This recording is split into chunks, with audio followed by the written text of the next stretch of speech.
Welcome to Samba Samba. Enjoy the video. You start by verifying you have administrator rights and a safe backup. Export settings or create a restore point so you can undo changes. Once done, shut the Essential Recorder app and kill its processes in Task Manager to avoid file locks. Make sure to note the program path and version so you can find service names and binaries later. This early information prevents mistakes and streamlines the next steps. Next, open services. MSC and locate the recorder service. Stop it and change the startup type to disabled, because that prevents automatic launches after reboot.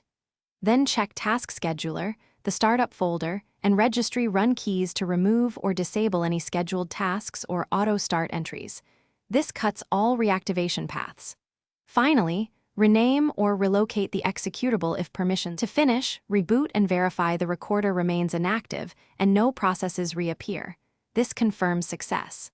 If the application restarts, inspect driver-level components or helper services that might re-enable it, and reinstall or update blockers so they persist.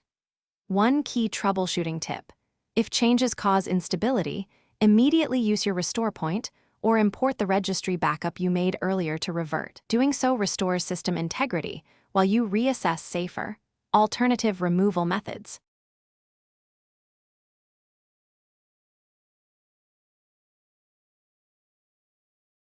Thanks for watching. Consider subscribing if we helped you.